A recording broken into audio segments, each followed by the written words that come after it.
Hello दोस्तों, मैं सचिन मिश्रा आपका दोस्त एंड होस्ट स्वागत करता हूं आप सबका ओ माई मैथ्स पर।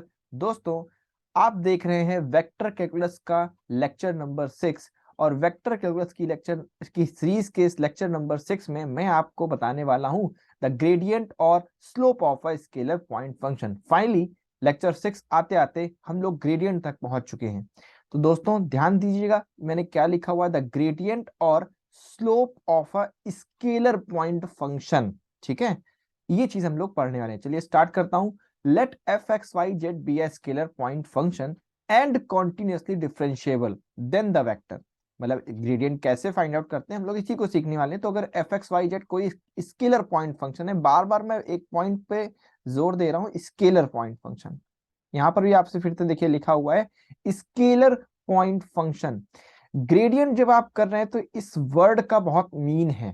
ठीक है, स्केलर पॉइंट फंक्शन तो एक स्केलर पॉइंट फंक्शन है और कॉन्टिन्यूसली डिफरेंशिएबल है। अब स्केलर पॉइंट फंक्शन क्या होता है? ऐसा फंक्शन जिसमें आप ये समझ लो जनरली जिसमें आई जे के टर्म्स नहीं होंगे। एक्स वाई जेड ऐसा टर्म्स तो होगा लेकिन आई जे के नहीं होगा। आई जे के जिसमें होगा वो वेक्टर पॉइंट फंक्शन हो जाएगा। तो अगर एफ एक्स वाई जेड एक ऐसा स्केलर पॉइंट फंक्शन दिया हुआ है हमको कोई और कॉन्टिन्यूसली डिफरेंशिएबल भी है, देन द वेक्टर, ये आप देख रहे हैं इसको कहते हैं डेल ऑपरेटर। ग्रेडियंट भी इसको बोलेंगे यहाँ पर। एक्चुअली ये ग्रेडियंट है। ठीक है, ग्रेडियंट या डेल ऑपरेटर इसको कहते हैं। Gradient of f is equals to i del f over डेबर x plus j del f over डेबर y plus k del f over del z. ठीक है, पार्शियल डिफरेंशिएशन में आपको ये चीजें मैं बता चुका हूं। Is called the gradient of F. इसे हम क्या कहते हैं? ग्रेडियंट ऑफ एफ कहते हैं। ठीक है, इसे आप इस तरीके से लिख सकते हैं या gradient of F, gradient dot F इस तरीके से भी लिख सकते हैं, जैसे आपका मन हो आप वैसे लिख सकते हैं। अब इसमें से ये जो आया डेल ऑपरेटर, इसको समझ लेते हैं। ये डेल ऑपरेटर क्या होता है? यहाँ पर ये जो साइन मैंने बनाया इसे कहते हैं डेल ऑपरेटर। ठीक है, इसकी वैल्यू क्या होती है? I डेबर over डेबर x plus j डेबर over डेबर y plus k डेबर over del z is called the del operator. जब किसी स्केलर पॉइंट फंक्शन पर डेल ऑपरेटर ऑपरेट होता है तो इसे हम ग्रेडियंट बोलते हैं। ठीक है दोस्तों, तो ये फंडामेंटल बात हो गई। आगे आप देखेंगे मैंने एक नोट लिखा है, इस नोट को समझ लेते हैं क्या है। नोट में आप देखेंगे तो लिखा हुआ है gradient always operates on scalar function and gives a vector as an result. बहुत ध्यान से देखिए, मैंने आपको कई बार इस पॉइंट को पिंग किया है, पॉइंट आउट किया कि आप इससे समझिए। Gradient always operates on scalar point function, यानी कि जब भी स्केलर पॉइंट फंक्शन होगा तभी ग्रेडियंट ऑपरेट होगा। यानी कि है वही डेल ऑपरेटर, जब उसे आप ऑपरेट करेंगे स्केलर फंक्शन पर ऑपरेट होता है। और रिजल्ट में हमें क्या देगा?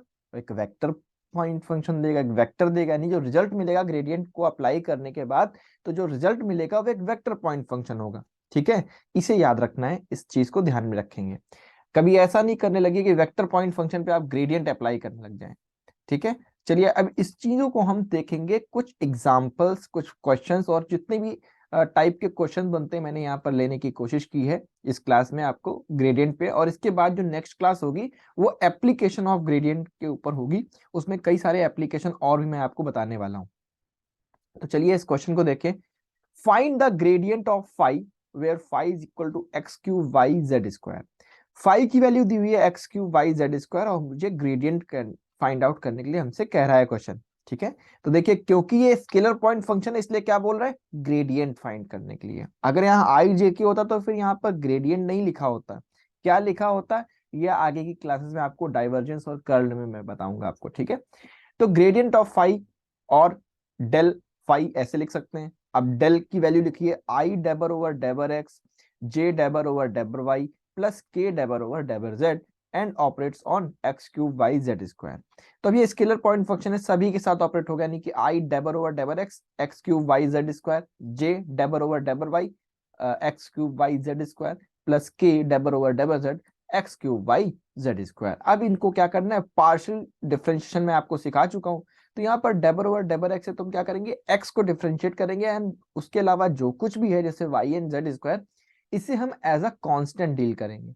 तो एक्स क्यूब का डिफरेंशिएशन होगा 3x square y z square. Okay, y z square as it is लिखा रहा।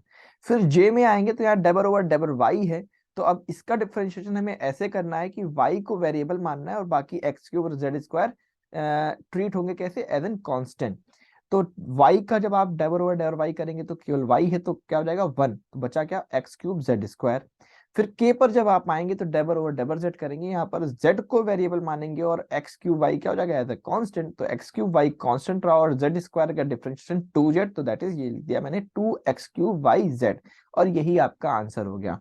तो नॉर्मली हम किसी भी पॉइंट पर जब ग्रेडियंट फाइंड करते हैं किसी स्केलर पॉइंट फंक्शन का, तो प्रैक्टिकली क्वेश्चंस को करने का ये तरीका होता है और ऐसे ही आंसर्स को करते हैं। अब चलिए थोड़ा सा लेवल बढ़ाते हैं और थोड़े वर्ड्स, नए नए वर्ड्स को इंट्रोड्यूस करते हैं और सीखते हैं वहां पर ग्रेडियंट कैसे यूज होता है। अब देखिए एक अलग क्वेश्चन, डिफरेंट क्वेश्चन लेके आया हूं मैं, इसे देखिए। Find the greatest rate of increase of u x y z square at 103। एक पॉइंट दिया है, उस पर एक फंक्शन दिया है और ये फंक्शन कैसा है, स्केलर फंक्शन है, तो इसका ग्रेटेस्ट रेट ऑफ इंक्रीज निकालना है। देखिए अभी आपको मैंने डाइवर्जेंस और कर्ल नहीं पढ़ाया, इसके बाद की क्लासेस में पढ़ाऊंगा।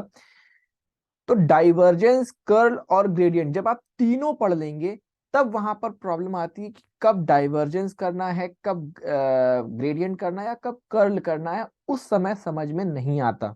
अगर आपने तीनों चीजें पढ़ रखी हैं और ये क्वेश्चन आपके पास आ जाए, find the greatest rate of increase, then you will confuse that what I should do, whether I should do the gradient of this function, divergence और curl। तो ये ट्रिक आपको तब काम आएगी, आप देखिए कि आपको जो फंक्शन दिया वो कैसा दिया है। अब आप u को देखेंगे तो कैसा एक फंक्शन है, ये एक स्केलर फंक्शन है, यहाँ पर i j k नहीं है, डायरेक्शन का कोई मतलब नहीं है। तो जब भी स्केलर फंक्शन होगा तो हमने सीख रखा है, ऊपर भी मैंने आपको पढ़ाया कि स्केलर फंक्शन के साथ क्या ऑपरेट करते हैं, ग्रेडियंट। इट मींस कि हमें ग्रेडियंट ही निकालना है। तो जब find the greatest rate of increase का मतलब है कि हमें इसका ग्रेडियंट निकालना है, उस ग्रेडियंट का हम मॉड निकाल देंगे। तो the greatest rate of increase of u, जो कि वेक्टर ये सॉरी जो कि स्केलर फंक्शन दिया है, it's is it mod of gradient of phi, यानी ग्रेडियंट ऑफ फाई निकाल के उसका आप मॉड निकाल देंगे। ठीक है, ये तो फॉर्मूला हो गया इस चीज के लिए, एक एप्लीकेशन हो गया ग्रेडियंट का। अब इसको प्रैक्टिकली पहले सॉल्व कर लेते हैं। तो gradient of phi is equal to, ऐसे आप लिखेंगे आई डेबर ओवर डेबर एक्स, फिर j डेबर over डेबर y plus k डेबर over del Z, और ये फंक्शन यू सभी के साथ ऑपरेट हो जाएगा। अब इसको सोल्यूशन करते हैं, इसको डिफरेंशिएट करते हैं। जब डिफरेंशिएट आप करोगे तो आपको पार्शियल डिफरेंशिएशन मैंने दिखाया, उसी हिसाब से अगर आप करते हैं तो आई वाई जेड स्क्वायर प्लस जे एक्स जेड स्क्वायर प्लस के 2xyz ये वैल्यू आ जाएगी। लेकिन यहाँ पर हमें एक पॉइंट भी दिया हुआ है, कहा है कि इस पॉइंट पे निकाले। तो जब भी कोई पॉइंट दिया होगा तो आप ग्रेडियंट निकालने के बाद उस पॉइंट को वहां पर रख दोगे, यानी कि 103 का मतलब हो गया ये हमारा x का टर्म, ये y का और ये z, जहां जहां x y z है वहां 10 और z रखते जाएंगे, 10 और 3 रखते जाएंगे। तो i में देखेंगे आप y z स्क्वायर, तो 0 इंटू 9, क्योंकि z की वैल्यू 3 है, स्क्वायर करेंगे 9 हो जाएगा। प्लस j में आप देखेंगे x z स्क्वायर, तो x की वैल्यू 1 है और z की वैल्यू 3 है, तो x z स्क्वायर करेंगे 9 आ जाएगा। k में आप देखेंगे 2xyz, तो 2 इंटू 1 इंटू 0 इंटू 3 करेंगे क्योंकि y की वैल्यू 0 है। तो इन सब को जब आप सॉल्व करेंगे तो देखेंगे दो टर्म्स i और k वाले 0 हो रहे हैं और सिर्फ j बच रहा है 9j। So the greatest rate of increase क्या होता है, ग्रेडियंट ऑफ u हो जाएगा, या जो भी फंक्शन हो। तो यहाँ का क्या कर देना है, mod of gradient of 9j, sorry mod of 9j निकालना है। तो 9j का मतलब क्या हो गया, 9 का स्क्वायर, और 9 का स्क्वायर अंडर रूट के अंदर करेंगे तो आप वापस से 9 की आपका आंसर आ जाएगा। सपोज i और j का या k का भी टर्म्स होता तो हम क्या करते, उसका स्क्वायर करते। मॉड आपको मैं निकालना बता ही चुका हूँ, और आपको आता भी है कि कोफिशिएंट जो भी i j k के होते हैं उनका स्क्वायर करके सम करते हैं, अंडर रूट के अंदर जो सॉल्व होकर के आता है वो आंसर होता है। तो इस तरीके से जो हमारा क्वेश्चन दिया हुआ था दोस्तों, उसका ग्रेटेस्ट रेट ऑफ इंक्रीज कैसे हमने फाइंड आउट किया, ग्रेडियंट ऑफ फाई निकाला, जिस पॉइंट पे कहा जा रहा है उस पॉइंट पे निकाला, और फिर उसका मैंने क्या कर दिया, मॉड कर दिया। नॉर्मल अगर ग्रेडियंट ऑफ फाइव पर क्वेश्चन था तो सिर्फ ग्रेडियंट ऑफ फाइव किया, वहां पर कोई पॉइंट नहीं दिया हुआ था 1 0 2 करके ऐसा कुछ। अगर वहां पर पॉइंट दिया होता तो ग्रेडियंट ऑफ फाइव करने का हम उस पॉइंट को एक्स और वाई जेड ये सारे टर्म्स उसमें सेटिस्फाई करा देते, यानी कि उनकी वैल्यू पुट अप कर देते। नहीं दिया था तो नहीं किया। यहाँ पर greatest rate of increase at points at a given point पूछा है, तो ग्रेटेस्ट रेट ऑफ इंक्रीज का मतलब है कि आप उस फंक्शन का ग्रेडियंट निकालिए, फिर पॉइंट दिया तो उस पॉइंट पर रख दीजिए, और इसके बाद ग्रेटेस्ट रेट ऑफ इंक्रीज में हमें करना क्या होता है, mod of grad of phi या mod of grad of that scalar function करना होता है। तो वो स्केलर फंक्शन का मॉड ले लिए, दैट्स इट। ठीक है, तो आई होप आपको समझ में आ गया होगा। अब हम लोग आगे नेक्स्ट क्वेश्चन की तरफ चलते हैं, एक और एप्लीकेशन देखते हैं क्वेश्चन वाइज। नेक्स्ट क्वेश्चन दोस्तों आपकी स्क्रीन पर रहा ये, find the directional derivative of F. एक फंक्शन दिया हुआ है एफ, इसका डायरेक्शनल डेरिवेटिव फाइंड आउट करना है। एफ फंक्शन जो है वो 4x(z³ - 3x² y²z ऐसा दिया हुआ है at point 2 - 1 2 in the direction of this vector, यानी कि डायरेक्शनल डेरिवेटिव कहा गया है। उसके लिए एक हमें f दिया गया है, इस फंक्शन का, स्केलर फंक्शन का डायरेक्शनल डेरिवेटिव फाइंड आउट करना है। एक पॉइंट दिया हुआ, इन द डायरेक्शन कहा गया है, ठीक है, इन द डायरेक्शन हमें इसको कहा गया है कि फाइंड आउट करिए इसका डायरेक्शनल डेरिवेटिव। तो दोस्तों देखिए, इसमें भी डायरेक्शनल डेरिवेटिव में भी हमें gradient of function he find out करना होता है। पॉइंट दिया हुआ, बस इन द डायरेक्शन जो कहा गया, इसके लिए आगे कुछ कैलकुलेशन बढ़ जाएगा। तो सबसे पहले हमें क्या करना है, जो भी फंक्शन का हमें डायरेक्शनल डेरिवेटिव फाइंड करना है उसका हम ग्रेडियंट करेंगे। तो grade of F find out करते हैं पहले। तो grade of F find out करेंगे तो वही आई डेबर over डेबर x, j डेबर over डेबर Y और के डेबर ओवर डेबर जेड। आप इसकी कैलकुलेशन को चेक कर सकते हैं और अपनी कॉपी पे भी कर सकते हैं और यहाँ पर भी इस पॉज करके वीडियो को समझ सकते हैं। आंसर जो आपका आएगा कैलकुलेशन के बाद वो आएगा i4z³ - 6xy² z plus j - 6x² y² z plus k 12xz² - 3x² y। ठीक है, इस तरीके का ये कैलकुलेशन होकर के आ जाएगा आपका इतना आंसर। फिर आप इसमें क्या करोगे कि ये पॉइंट क्योंकि दिया एट पॉइंट, तो आप कर दोगे at point gradient of f. तो उस पॉइंट को यहाँ पर रख दोगे 2 - 1, एक्स के प्लेस पर 2, वाई के प्लेस पर -1 और जेड के प्लेस पर भी 2। तो ये सॉल्व होकर के ओवरऑल आपका आ जाएगा 8i 48j एंड 84k। तो ये नॉर्मली क्वेश्चन ऊपर जैसा हो गया, ग्रेडियंट ऑफ फंक्शन निकाल रहे हैं हम, फाइंड आउट कर रहे हैं एट अ गिवन पॉइंट। अब बात करते हैं डायरेक्शनल डेरिवेटिव फाइंड आउट करना है at the direction of this vector. तो जिस भी वेक्टर के डायरेक्शन में हमें डायरेक्शनल डेरिवेटिव को फाइंड करना होता है स्टूडेंट्स, वहां पर हमें क्या करना होता है, हमें उसका यूनिट वेक्टर फाइंड आउट करना होता है। और यूनिट वेक्टर को मैंने यहाँ पर ए कैप से डिनोट किया है। यूनिट वेक्टर कैसे फाइंड आउट करते हैं मैंने आपको पहली क्लास में बताया है, वेक्टर कैलकुलस के फर्स्ट लेक्चर में। तो the unit vector in the direction of 2i - 3j + 6k, ये गिवन वेक्टर है जिसकी डायरेक्शन हमें निकालना है। तो इसकी डायरेक्शन हम यूनिट वेक्टर निकालेंगे। यूनिट वेक्टर निकालने का तरीका क्या होता है, vector upon mod of that vector. तो 2i - 3j + 6k और इसी का मॉड कर देंगे, तो 2 का स्क्वायर - 3 का स्क्वायर + 6 स्क्वायर। इसे सॉल्व करेंगे तो आ जाएगा दोस्तों 2i - 3j + 6k अपॉन 7। ये हमारा ए कैप आ गया। अब फाइनली जो हमें क्वेश्चन कह रहा था कि आप डायरेक्शनल डेरिवेटिव फाइंड करिए इन the direction of this vector, तो उस जिस डायरेक्शन में हमें फाइंड आउट करना है उस डायरेक्शन का हमारे पास यूनिट वेक्टर है, हमारे पास ग्रेडियंट है। तो ओवरऑल जो फॉर्मूला होता है यूनिट डायरेक्शनल डेरिवेटिव का, वो यही होता है कि आपको क्या करना होता है, ग्रेडियंट ऑफ फाई या ग्रेडियंट ऑफ एफ निकालना है और यूनिट वेक्टर होना चाहिए जिसकी डायरेक्शन में आपको ये चीज निकालनी है। तो ग्रेडियंट ऑफ एफ की वैल्यू 8i + 48j - 80 + 84k आई थी, और यहाँ पर 2i - 3j + 6k अपॉन 7 आया है। ए कैप या ए यूनिट वेक्टर, इन दोनों का डॉट प्रोडक्ट कराइए, आपको डॉट प्रोडक्ट कराना आता है। i.i, j.j, k.k वाले टर्म्स रह जाएंगे। तो 8 × 2 करेंगे 16, 48 × 3 करेंगे -144 एंड 84 × 6 करेंगे तो 504।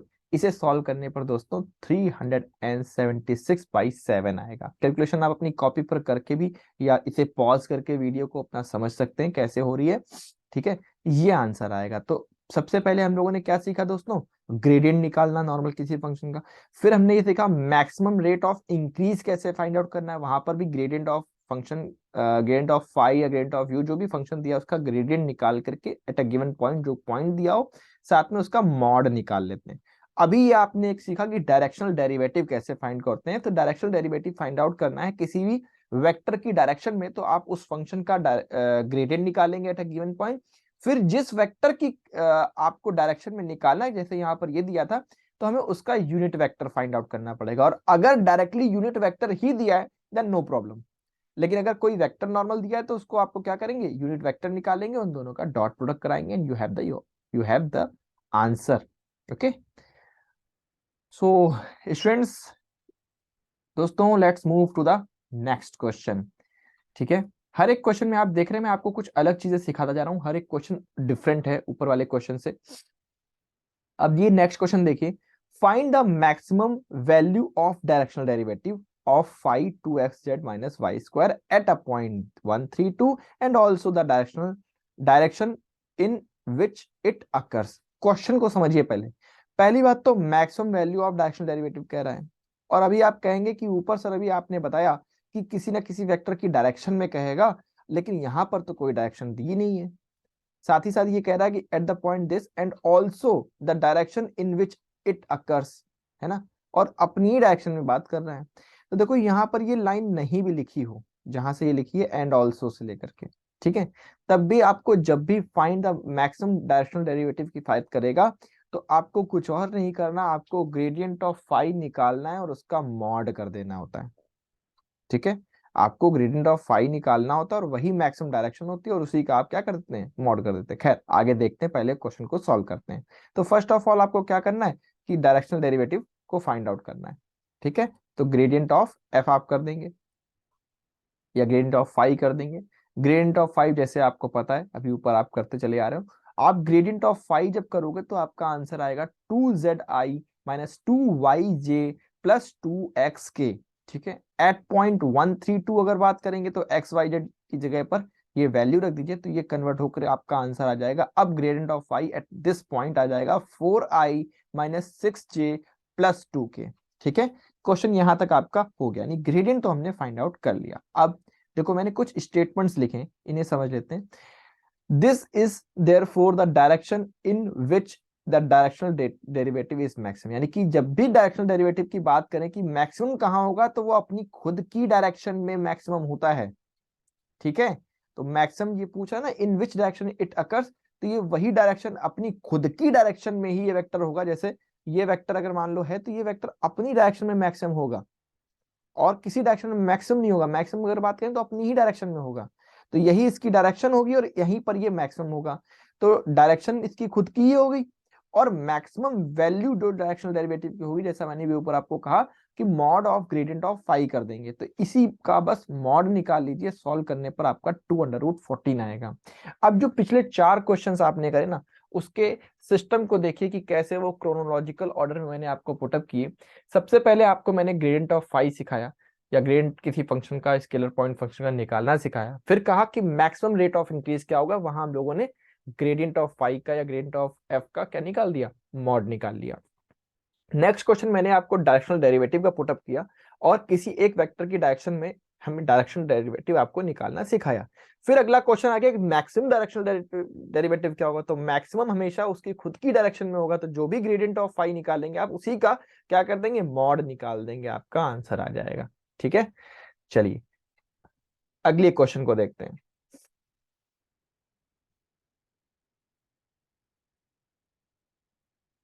And the next question is find the unit normal to the surface z is equal to x square plus y square at the point -1 -2 and find। अब यहां पर आ गया कि यूनिट नॉर्मल निकालो। तो यूनिट नॉर्मल या नॉर्मल वेक्टर, ठीक है, नॉर्मल वेक्टर या यूनिट नॉर्मल वेक्टर क्या होता है, जैसे मान लो ये कर्व है, इसके ऊपर जो आपका ये नॉर्मल होगा, जो इस पे क्या होगा 90 डिग्री का एंगल बनाएगा, तो वो एक्चुअली में ग्रेडियंट ऑफ दिस कर्व या दिस कर्व की जो भी इक्वेशन है इस कर्व की, उसका ग्रेडियंट ही होता है। यानी कि आप समझ गए होंगे कि gradient of sorry unit normal vector का मतलब है कि हमें ग्रेडियंट ही निकालना है। लेकिन इसमें थोड़ा सा स्लाइटली चेंज होता है, कैसे निकालते हैं ये देखते हैं। सबसे पहले तो मान लो अगर कर्व इस तरीके से आपका दिया है कि z is equal to x square plus y square, तो आप इसे फाई की इक्वलिटी में x square plus y square minus z square में कन्वर्ट कर लेंगे। कैसे, एक्स स्क्वायर किया प्लस वाई स्क्वायर किया minus z is equal to 0, ऐसे ले लिया। अब इतने को आप क्या मान लेंगे, इसको आप पूरे फंक्शन को फाई मान लेंगे, ऐसे करके। ऐसा कोई और भी हो तो आप ऐसे कन्वर्ट कर लो। तो phi equivalent to x square plus y square minus z, और यहाँ पे आप देखें मैंने इक्विवेलेंट का साइन लगाया इसीलिए। तो gradient of phi first of all find out किया। ग्रेडियंट ऑफ फाई आ गया मेरा 2xi plus 2yj and minus के, ठीक।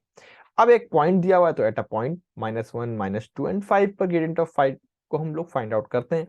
ये करने पर आंसर आया -2i माइनस 4j माइनस के, यानी जो गिवन पॉइंट था उस पर मैंने ग्रेडियंट ऑफ फाई को फाइंड आउट कर लिया है, ठीक है। अब यूनिट नॉर्मल वेक्टर का देखिए आपके सामने फॉर्मूला लिखा हुआ है, इसे भी हम ए कैप से नॉर्मल वेक्टर या यूनिट वेक्टर को मैं ऐसे ही प्रेजेंट करते हैं। तो यूनिट नॉर्मल वेक्टर जो होगा ए कैप, वो कैसे निकलेगा, gradient of phi upon mod of gradient of phi करते हैं, ये ध्यान रखेंगे। नॉर्मल यूनिट वेक्टर में हम लोग क्या करते हैं, जब यूनिट वेक्टर ए कैप को मैं बोलता हूं तो मैं करता क्या हूं कि a vector upon mod of a vector, लेकिन यूनिट नॉर्मल ए कैप जब होगा तब हम क्या करेंगे, grad of phi and mod of grad of phi. और यूनिट वेक्टर हमेशा किसी वेक्टर का निकालते हैं, ठीक है। और यूनिट नॉर्मल वेक्टर आप निकालते हैं कि स्केलर फंक्शन का, जिसका आप पहले ग्रेड करते हो और उसका ही आप क्या करते हो बाद में मॉड करते हो। तो ये डिफरेंस है, एक कैप से सिर्फ रिप्रेजेंटेशन मैंने इसका किया है, आप दोनों को एक ना समझे। Unit vector and unit normal vector are two different thing, ठीक है। जैसे कि अगर मैं बात करूं, ये एक्स एक्सिस, ये वाई एक्सिस, ये जेड एक्सिस है, तो यूनिट वेक्टर क्या होते हैं, आई जे के, जो इसको रिप्रेजेंट करते हैं। और यूनिट नॉर्मल वेक्टर क्या होगा, जैसे मान लो ये कर्व है तो इस पर जो यूनिट नॉर्मल हो गया, नॉर्मल वेक्टर ये है, ठीक है, इस पर 90 डिग्री, तो इसकी डायरेक्शन में जो यूनिट वेक्टर होगा, ठीक है, इसकी डायरेक्शन में जो यूनिट वेक्टर होगा उससे कहते हैं यूनिट नॉर्मल वेक्टर। तो ये डिफरेंस है यूनिट वेक्टर और यूनिट नॉर्मल वेक्टर में, ठीक है। तो a cap is equal to, हमें यूनिट नॉर्मल वेक्टर का फॉर्मूला है gradient of phi upon mod of gradient of phi, ठीक है। तो जब ये हमने किया यहाँ पर, तो देखिए ग्रेडियंट ऑफ फाई आपके सामने था, इसका बस मॉड कर देना है, मॉड आपको करना आता है। कोफिशिएंट जो भी आई जे के हैं उन्हें स्क्वायर करिए और प्लस कर दीजिए अंडर रूट के अंदर। सॉल्व करने पर आपका ये -2i+4j प्लस के अपॉन अंडर रूट 21, ये आपका आंसर आ जाएगा। तो आज आपने इस ग्रेडियंट ऑफ फाई के लेक्चर में या ग्रेडियंट के लेक्चर में कितने तरीके के क्वेश्चन देखे, सारे ये एप्लीकेशन थे ये ग्रेडियंट के।